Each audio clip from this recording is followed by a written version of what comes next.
Tövəndə dehqanlarga 2024 yıllık Nobel iqtisad mükafatının sahipləridən Darun Acemoğlu bilan James Robinsonның dunyoviy əsri dövlətlə, yəni millətlə nemiş qalaq boludu namlı kitabıdan özlüksüz tərcümə.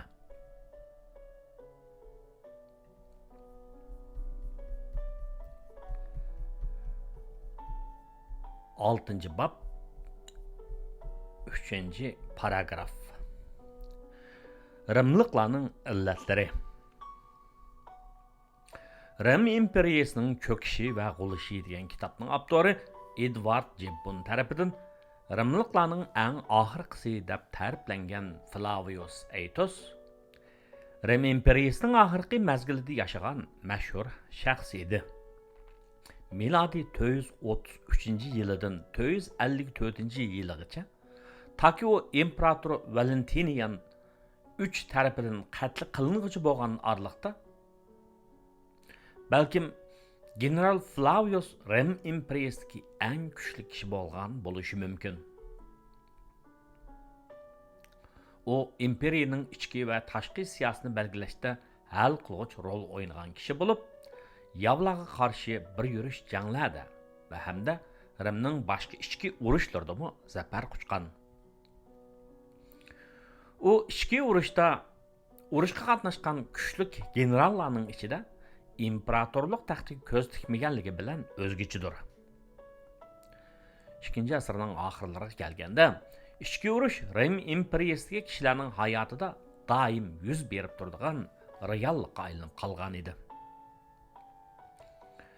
Miladi 180 yılı Marcus Aurelius'ның ölümünden keyin taki miladi 476 yılı G'arbiy Rim imperiyasi g'olab tushkichi bo'lgan araliqda har 10 yilda ya ichki urush ya imperatorga qarshi o'rda siyosiy o'zgarishi yuz berib turgan. Az sondagi imperatorlar ya tabiiy sabab bilan ya urush sabab bilan jon uzgan. Ko'p sondagilari yoki huquqini tortib oluvchilar tarafidan yoki o'z qo'shinlari tarafidan o'ldirilgan.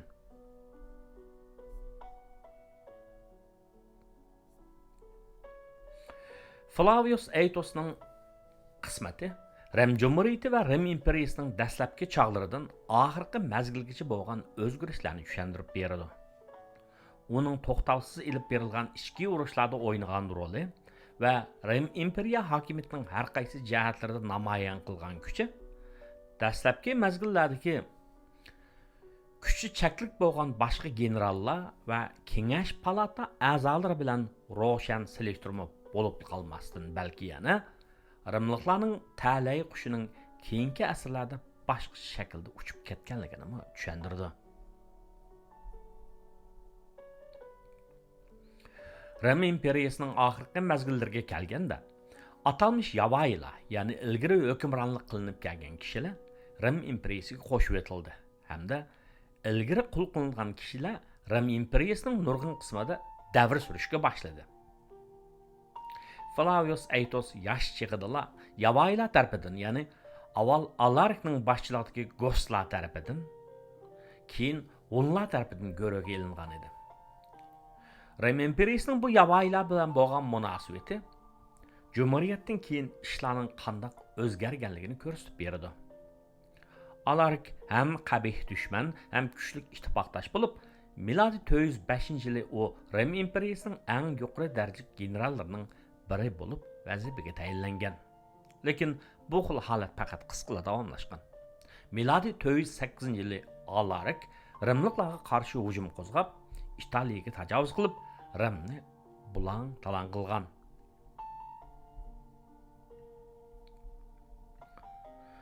Onlarmi Rimliklarning ham kuchli dushmani, ham ba'zida ittifoqdoshi bo'lgan. Gerçi ularmi Flavius Aetosni go'ro'ga olgan bo'lsa-mu, ammo keyincha uning bilan sapma-sap turib Rimning ichki urushiga qatnashgan. Lekin ular hech qanday tarafga uzun mazgil saptash bo'lmagan. Ular milodi 451-yili Rayn daryosining qarshi tarafida Atalarning qo'mondonligida Rimliklarga qarshi shiddatli jang qo'zg'agan. Bu vaqtda Rimliklarni qo'g'dig'ini Theodorikning boshchiligidagi Goslar bo'lgan.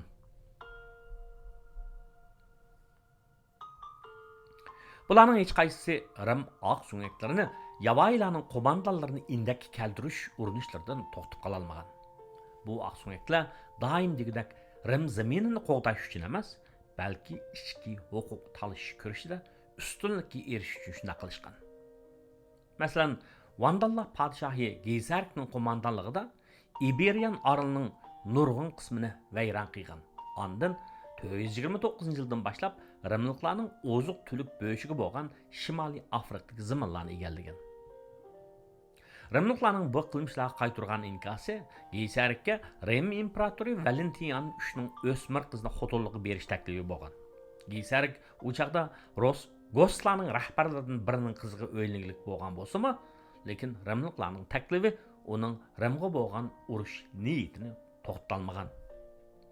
U ayolga meni o'ltirish qasdida bo'ldi degan suiqasdni, yana gunohni artib, uning bilan bo'lgan to'ylikni bekor qilgan va uning ikki qulig'ini ham burnini kesib majruh qilib atgandan keyin ondan uni oilasiga avatib bergan.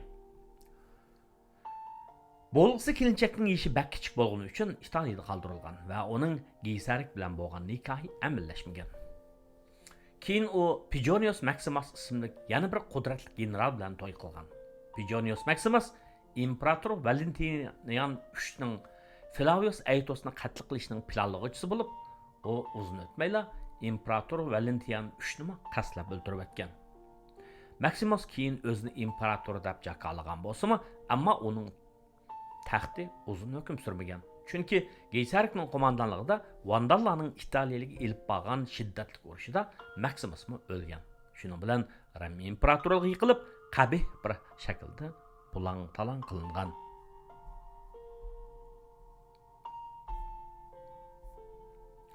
Milodiy 5-asrning boshlarida yavoiylar harbiy yurish qilib Rimning bo'soqsiga kelib qilishgan edi. Ba'zi tarixshunoslar buni Rim imperiyasining oxirgi mezgilida ularning kuchli dushmanlarga duchor bo'lib qolganining oqibatidan deyishdi. Lekin Goslar, Hunlar va Vandallarning Rimliklarga qarshi g'alabalik jang qilishi masalaning tashqi ko'rinishida bo'lib, Rim imperiyasining cho'kishining sababi emas. Cumhuriyet mezgilida Rim hokimiyati texim yaxshi tashkillangan va qudratli bo'lgan raqiblarga, masalan, Karsajinyanlarga duch kelgan edi. Rim imperiyasining cho'kishining sabablari Maya shahar hokimiyatining cho'kish sabablariga o'xshaydi. Rimning bargan sari eg'irlab borgan bulang-talang xarakterdagi siyosiy va iqtisodiy muassalari uning halokatini keltirib chiqargan.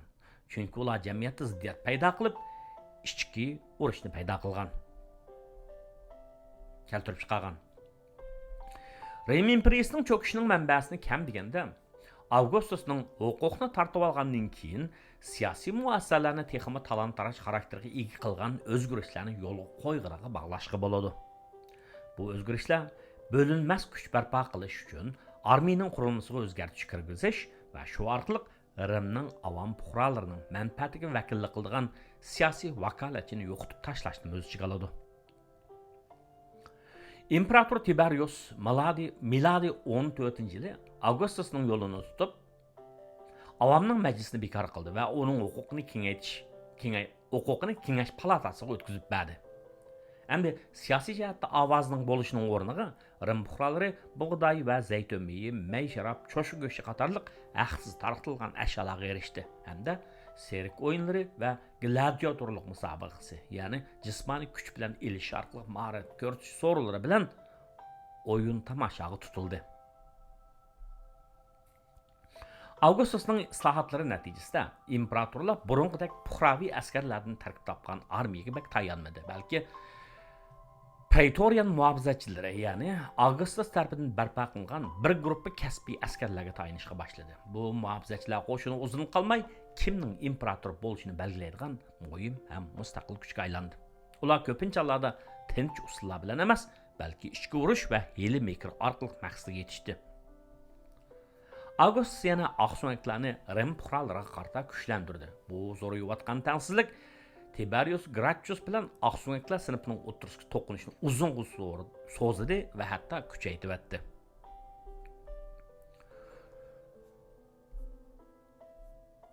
Huquqning markazlashtirilishi avomning mulk huquqini xatarga duchor qildi. Imperiya musodara qilish usuli bilan hukumatning yerlarini kengaytirdi va hatto imperiyaning nurg'un yerlaridagi zaminning yerini egallab oldi. imperator va uning gumashtılaridan iborat oz sondagi kishilarning qo'liga markazlashgan huquq tufayli avomning mulk huquqi bakmi turaqsiz bo'ldi. Natijada Maya shahar hokimiyati ko'rilgan andisa takrorlandi. Huquqliq o'rinlarga erishish kurish kuchaydi. Yovvoyilar ustunlikni egallagan qalayonqanchilik to'lgan 5-asrdan burunmi ichki urush doim yuz berib turdi. Masalan, milodiy 193-yili Pertinax o'ldirilgandan keyin Didios Julianus o'zini imperator deb e'lon qilgan edi. Ammo Septimius Severus uning huquqini tortib oldi. Atalmış 5 imperator zamanida 3-imperator bo'lgan Severus o'zining raqiblaridan bo'lgan general Pascantius Niger va Claudius Albanusga qarshi urush qo'zg'ab, ularni oxiri bo'lib milodiy 194 va 197-yillar mag'lub qildi. Bu ichki urush davomida Severus mag'lub bo'lgan raqiblarining barliq mol-mulkini musodir qildi. Garchi qobiliyatli imperatorlardan Trajan, ya'ni milodiy 98-yildan 117-yilgacha hukm surgan.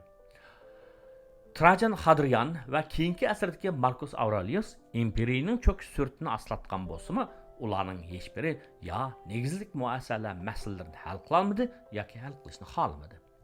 Bularning hech qaysi yo imperiyadan voz kechishni, yo Rim Jumhuriyatining iznalarini bo'ylab unumli bo'lgan siyosiy muassasalarni barpo qilish taklifini berishmadi. Garchi Marcus Aurelius nurg'un muvaffaqiyatlarga erishgan bo'lsa-mu, uning taxtiga varislik qilgan o'g'li Commodus dadasiga o'xshash hukmron bo'lishning o'rniga Caligula va Nerodak zolim iqtidorsiz birisi bo'lib chiqdi.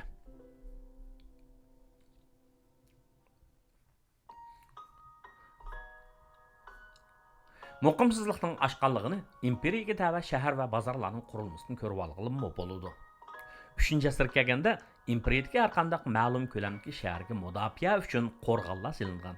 Hatto ba'zi hollarda sepil mudofaasini kuchaytirishga tosh qilib ishlatish uchun xotira haykallarimi parchalab tashlangan. Milodidan burungi 125-yili Rimliklar Gaulga yetib kelishdan ilgari mudofaaga qulaylik bo'lgani uchun uy makonlar do'nglikning ustiga silingan bo'lib, Rimlarning yetib kelishi bilan o'ltiroq uylar tuzlanlikka ko'chirilgan. 3-asr kelganda bu yuzlanish kaynagan. Siyosiy muqimsizlikning kuchayishiga ergashib, jamiyatda iqtisodiy muassasalarni talon-taroj xarakterli qilgan o'zgarishlar yuz bergan. Garchi milodiy 212-yilda imperiya tavalligida yashaydigan har bir puhraning grajdanlik salohiyati e'tirof qilingan bo'lsa, ammo bu o'zgarish puhralarning orasidagi ijtimoiy o'rnining o'zgarishi bilan tang yuz bergan. Buning bilan qonun oldida hamma odamning barobar bo'lish tuyg'usi susishga boshlagan. Masalan, milodiy 117-yildan milodiy 138-yilgacha hukm surgan Hadrianning zamonida o'xshamagan kategoriyaga tava puhralarga qo'llangan qonunlarning turlaridami ro'shan bo'lgan ayrimchiliklar bo'lgan. Tilga erishishga arziydigani shuki, Rim Jumhuriyati mezgilida puhralar Rimda avomning majlislari orqali siyosiy va iqtisodiy qarorlarga qarata ta'sir ko'rsatadigan muayyan huquqqa ega bo'lgan bo'lib, endilikda ularning roli u zamondagi qaraganda tubdan boshqacha bo'lgan. Garchi necha asr jarayonida Rim aholisining tarkibidagi qullarning nisbatining tuvallab manganligi haqida munozaralar bo'lgan bo'lsa-mu, ammo qullarning butun Rim tavasida uzluksiz turda mavjud bo'lganligi pokit edi. O'xshashli muhim bo'lgani Rim imperiyasining taraqqiy qilishiga ergashib, texnik ko'p yeziglik ishchilarining yerim qulluq holiga tushirilib, yerga bog'lanib qilinishi bo'ldi. Bu yerim qullarning jamiyatga o'rni haqida Codex Theodosianus, ya'ni Theodosianus qonuni va Codex Justinianus, ya'ni Justinianus qonuni qatorli qonuniy hujjatlarda mo'l bayonlar bo'lgan bo'lib, balki milodiy 284-yildan milodiy 305-yilgacha hukm surgan Diocletian mazgilida boshlangan bo'lishi mumkin. Yer egilarining bu yerim qullarga qarta huquq paydin-pay kuchaytirilgan. Milodiy 332-yili imperator Konstantinning vaqtida yer egilarining qechib ketishiga uringan yerim qulni zanjir bilan bog'lash huquqi bo'lgan va milodiy 365-yildan boshlab yerim qulning hatto xo'jadorning ruxsatini olmay turib o'z mulklarini setish huquqi bo'lmagan. Xuddi biz cho'kib ketgan parxod qoldiqlari va Greenland muz balvig'ini qo'llanib, Rimning dastlabki mazgillaridagi iqtisodining yishini bayqiyolganimizda, ya'ni shulardan foydalanib Rim iqtisodining cho'kishini bilalaymiz. Milodiy 500-yilga kelganda Yiliqi yuqori nuqtada 180 ga yetgan paraxodlarning soni 20 ga tushib qolgan. Rimning xarablashiga ergashib O'rta dengizga sovuqda o'lgan va hatto ba'zi olimlarning qarashicha toki 19-asrgacha Rim ayni chog'dagi gullangan holatga kelolmagan. Grenland muzlig'imi o'xshash hikoyani aytgan. Rimliklar tangi pul uchun kumushni ishlatgan bo'lib, qo'g'ishinning turba va qachquchi o'rnida qo'llanilishidek nurg'un ishlatish usullari bo'lgan. Milodiy 1-asrda bu yuqori pallaga chiqqan bo'lib, shundan keyin qo'g'ishin, kumush va misning muz balig'idagi jug'lanishi azaygan. Rim Cumhuriyeti mezgildagi iqtisodning gullanishi boshqa talon-taroj xarakterlik muassasalar ostidagi gullanishga, masalan, Sovet ittifoqidagi gullanishga o'xshashla hayron qarorlik bo'lgan. Lekin u gullanish cheklik bo'lib, hatto uning qisman hammani o'z ichiga olgan muassasalar ostida yuz bergan qismini nazarda tutganimizdami, sijil davomlasholmagan. Bu xil eshish nisbatan yuqori bo'lgan yezigligidagi unumdorlik, boshqa o'lkalar sungan hadiyalar va yiroq musofilik savdo tijoratlar asosida bo'lib, uni keltirib chiqargani yo texniklik taraqqiyot yo ijodiy buzg'unchilik bo'lmagan. Rimliklar ba'zi oddiy holdagi texnikalardan to'mir asboblarga, qurollar, yeziq, terimchilik va binokorlik qatorliq ba'zi oddiy texnikalarga varislik qilgan. Cumhuriyatning dastlabki mazgilida ular simont qurilishi, sug'urish va suv chaqpelaklar qatorliq boshqa texnikalarni ijod qilishgan. Biroq shundan keyin toki butun Rim imperiyasi davrida texnika davrida turg'unlar tushib qolgan. Masalan, parxod yasashni bilsak, na parxodning loyihalanishida, na qurilmasida hech bir o'zgarish bo'lmagan. Rimliklar puxta bo'lgan parxod rolini taraqqiy qildirmagan, aksicha parxodni ko'rak bilan boshqargan. Suv chaqlari bak osti bo'lganlikdan suv kuchi Rim iqtisodini yangi bir holatga olib kelmagan. Shundaqmi, Rimliklar suv eriqlarini yasash va maynat yunit suvlarni bartaraf qilish jihatda mavjud texnikalarni qo'llanib yaxshi natijalarga erishgan. Texniklik yangilik bo'lmagan sharoit ostida mavjud texnikalarga tayanib muayyan iqtisodiy ishni qo'l keltirish bo'lgan bo'lsa-mu, ammo u xil ishish ijodiy buzg'unchilik bo'lmagan sharoit ostidagi gullanish bo'lgan va bu gullanish uzun davomlashmagan. Mulk huquqining ishonchsiz bo'lishi va fuqarolarning siyosiy huquqining ojizlashiga ergashib, iqtisodiy huquqlarning ojizlashishi bilan iqtisodning ishi chekingan. Rim imperiyasi mezgilidagi yangi texnikalar haqidagi ajoyib ish shuki, ularning barliq kelishi va tarqilishining keyinda hokimiyatning kuchi bo'lgan. Ijodiy buzg'unchilikdan qo'rqqanligi sababli hokimiyatning texnikalik taraqqiyotga bo'lgan qiziqligi sovuqchi bo'lgan araliqda yangi texnikalarning barliq kelishi va davomlashi qisqa bo'lsa-mu, yaxshi bir ahvol bo'lgan. Rim mezgilidagi buyuk yozuvchi Pliniy Oqsoqol mushunga munosabatli mundaq bir hikoyani yozib qoldirgan. İmperator Tiberius'un vaqtida bir kishi sunmaydigan aynakni kashf qilgan bo'lib, u imperatordan bu kashfiyat uchun cho'ng inom olish maqsadida uni oldiga borgan. U kishi imperatorga kashfiyatni ko'rgazib qo'yib ko'rsatganda, Tiberius uningdan bu kashfiyat haqida boshqalarga aytgan yoki aytmaganligini so'ragan.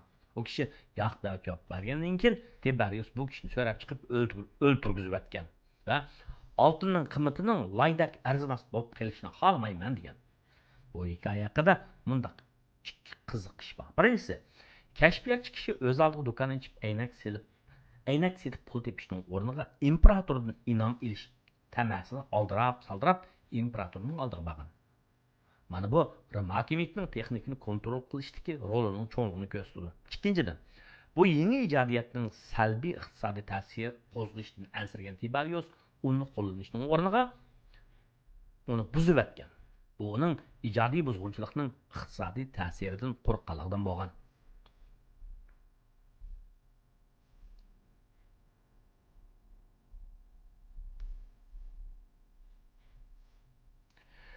Rim imperiyasining ijodiy buzg'unchilikning siyosiy ta'siridan qo'rqqanligini dalillaydigan faktlarmi bor. Suetonius milodiy 69-yil bilan 79-yil orasida hukmronlik suygan imperator Vespasianga qanday yiqilishganligi haqida aytib berdi. Ya'ni bir kashfiyotchining imperator qanday yiqilishganligi haqida aytib berdi. O kishi poytaxtga, ya'ni Rim qal'asiga tosh to'riklarni intayin tuvan tannarx bilan to'shqila bo'lgan asbob kashf qilgan edi. To'rik bo'lgan toshlar cho'ng ham eg'ir bo'lib, ularni to'shish mushkul bo'lgan. Ularni qezib chiqqan yerdan Rimga to'shig'icha necha minglagan odamning amgiga kerak bo'ladigan bo'lib, hukumatning xazinasini xeyli qurg'itib qo'ygan. Vespasian o kishini o'ltirmagan bo'lsa-mu, bu texnikani qo'llansak, men puhralarni qandoq baqatdim degan va uning kashfiyotini qo'llanishni rad qilgan. Demak, bu qitimma yana bir kashfiyotchi imperatorning oldiga kelgan. Rim imperiyasi ayni chaqda tosh turik qizish va tosh bilan ko'p haplashganligi uchun sunmaydigan aynakning kashfiyotchisiga qaraganda bu kashfiyotning sohibining imperatorning oldiga berish yo'lliq bo'lgan bo'lishi mumkin. O'xshashla bu qitimqi kashfiyotning rad qilinishi uning iqtisodiy ta'sirini qandoq bo'lganiga sababidan emas, balki ijodiy buzg'unchilikdan qo'rqqanlikdan, tegtakdan olganda siyosiy ijodiy buzg'unchilik kelib chiqishdan ansirashdan bo'lgan. İmparator Vespasian puhralarını razmanlik işi tutmasa, ularni kontrollik ostiga ola olmaydiganligi. Shu sabab siyosatda muqimsizlikning shakllanishdan vaymagan. Shunga u Rimning puhralarini aldirash va itoatkor tutishga majbur bo'lgan. Buning uchun ularga tosh to'riklarni to'shiydigan xizmat qilmagan. Puhralarni texnik qanoatchan qilish uchun non va sirk o'yinlarida ularga haqsiz ta'minlagan. Rim Cumhuriyeti ag'dirilib uzun qolmayla bu hikoyalarning tavallud bo'lishining o'zi bundaq bir haqiqatni ko'rsatib beradi. Rim Cumhuriyetining hukmronlari bilan solishtirganda, yengillikni cheklash jihatda Rim imperatorlarining huquqi g'oyat zo'r bo'lgan. Texniklik yengilliklarning kamchil bo'lishiga yana bir sabab qulluqning Rim imperiyasida kengri doirada mavjud bo'lganligidir. Rim imperiyasi kontrolidagi zamonlarning kengayishiga ergashib, qul qilingan kishilarning soni oshgan va ular Italiyaga elib kelinib, cho'ng yer zaminlarda ishga solingan. Rim aholisining nurg'unlari ishlashga majbur qilmagan, chunki ular hukumatning tarqatgan haqsiz ashyolar bilan kun kechirgan. Ahvol shunday ekan, yangilik yaratish nima kelsin? Biz har bir yangilikni yangi ideyasi bo'lgan yangi kishilardan va ularning koni masalalarini hal qilgan yangi chora tadbirlarni taraf qildirishdan keladi deb qaraymiz. Rimda ishlab chiqarish bilan shug'ullanganlar qullar va keyinchi yarim qullar bo'lgani uchun ularni yangi yaratishga nisbatan hech qanday intilish bo'lmagan. Chunki har qanday yangi texnikaning foydasini ko'radigan ular emas, ya'ni texnikaning kashfiyotchisi emas, balki ularning xo'jayinlari bo'lganda. Xuddi biz bu kitobda bir necha yerda ko'rganimizda emgakchilarni izladigan va hamda kishilarni qul qiladigan tuzum, ya'ni qulluq tuzumining hammasi nafratlangudek darajada yangilik yaratishga dushmandir. Bu ahvol qadimdan tortib zamonimizgacha shunday bo'lib kelgan. Masalan, Amerika Qo'shma Shtatlarini misol qilib olsakmi, shimoldagi shtatlar sanoat inqilobi qatnashgani bilan janubdagi shtatlar qatnashmagan. Albatta, qullar va qulluq tuzum quldorlarga va qullarni kontrol qilganlarga g'oyat zo'r boylik yaratib bergan. Ammo jamiyatni gullantirmagan va yangi texniklik yangilikni yaratmagan.